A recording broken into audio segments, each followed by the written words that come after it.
எனக்கு ஹேரில் வந்து ரொம்ப வந்து ஸ்ப்ளிட் அண்ட் வந்த மாதிரி இருந்தது. அதனால லைட்டாக ஹேரை கட் பண்ணி விட்ருவோம் அப்படின்னு யோசிச்சுட்டு இருந்தேன். அதுவும் இல்லாமல் இப்போலாம் கொஞ்சம் கொஞ்சம் ஹேர் கேர் பண்ணிக்கிறதுனால முடி கொட்டுறது கொஞ்சம் ஸ்டாப் ஆயிருக்கு.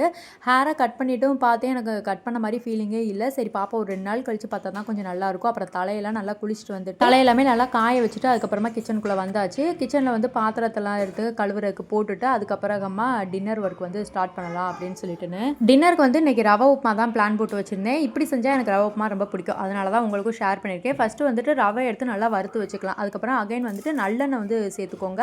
அது கூடயே கடலைப்பருப்பு, கடுகு உளுந்த பருப்பு, வெங்காயம், பச்சை மிளகாய், தக்காளி, உப்பு, மஞ்சள் தூள் சேர்த்து நல்லா வெந்ததுக்கப்புறமா கேரட், பீன்ஸ் இருந்தால் சேர்த்துக்கோங்க. 1 டம்ளர் ரவைக்கு 2 டம்ளர் தண்ணி ஊற்றிக்கோங்க. நல்லா கொதிச்சதுக்கப்புறமா வறுத்து வச்சிருக்க ரவையை போட்டுட்டு ஒரு தம்மு மாதிரி லைட்டாக போட்டு வச்சுட்டு அப்படியே ஒரு 5 நிமிஷம் கழிச்சு எடுத்து பார்த்தீங்க அப்படின்னா சூப்பராக உதிரி உதிரியாக வந்திருக்கும். எனக்கு உண்மையாகவே ரொம்ப பிடிச்சிருந்தது. தம்பி நல்லா விரும்பி சாப்பிட்டா ட்ரை பண்ணி பாருங்கள். இது வந்து நெக்ஸ்ட் டே மார்னிங் பாத்திரம் எல்லாத்தையுமே அரேஞ்ச் பண்ணி வச்சுட்டு அப்புறம் இந்த மாதத்துக்குரிய கணக்கு வழக்கு எல்லாத்தையுமே பார்த்துட்டு இருந்தேன். அப்படியே பெட்டையும் கொஞ்சம் நீட் பண்ணி வச்சுட்டு இருந்தேன்.